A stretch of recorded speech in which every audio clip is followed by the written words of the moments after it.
Hey everyone, welcome to my channel Learnovate. Today we will going to discuss the anatomical structure and the features of the atlas. That is the C1 cervical vertebrae. This is the atlas. And how you differentiate the atlas from the other cervical vertebrae is the absence of the anterior vertebral body and the absence of the posterior spinous process in the atlas, as these processes are present in other vertebrae that are the typical vertebrae. Like in this vertebrae, there is a presence of the anterior vertebral body and the posterior spinous process. But in the atlas, you can see there is no vertebral body and no spinous process. So here you can differentiate the atlas, that is a C1 atypical cervical vertebrae, from the other typical cervical vertebrae. Also, you can see the difference in the size of the atlas. So the atlas is the largest and the widest vertebrae of the atypical cervical vertebrae.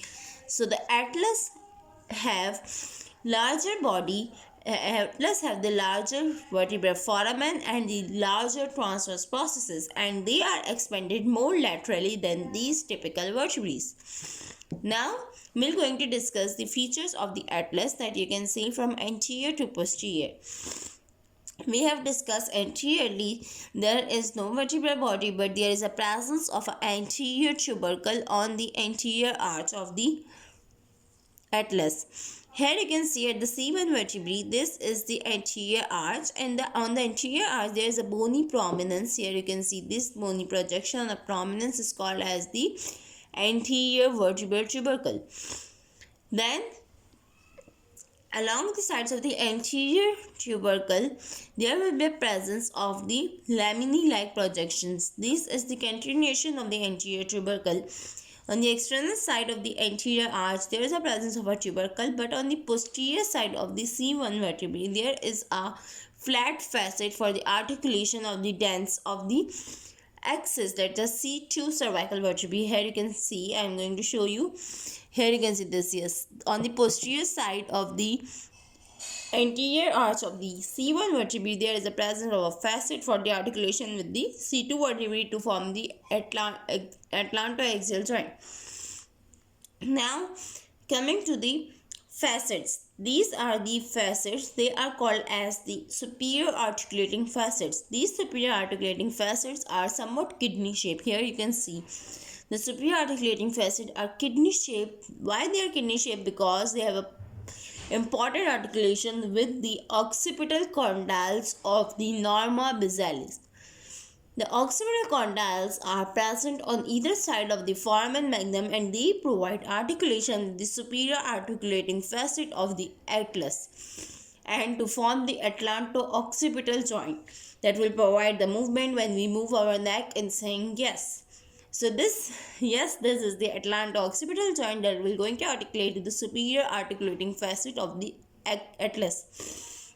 On the inferior side, you can see these inferior articulating facets are somewhat rounded, but the superior are kidney shaped to provide articulation with the occipital condyles. The transverse process of the axis atlas is the large. The transverse process of the atlas are larger and wider than the other typical cervical vertebrae, and they bear a larger foramen transversorium to pass the passage for the vertebral arteries and the vertebral veins. This large foramen transversorium and the foramen and the transverse process give identification of the C1 atlas vertebrae.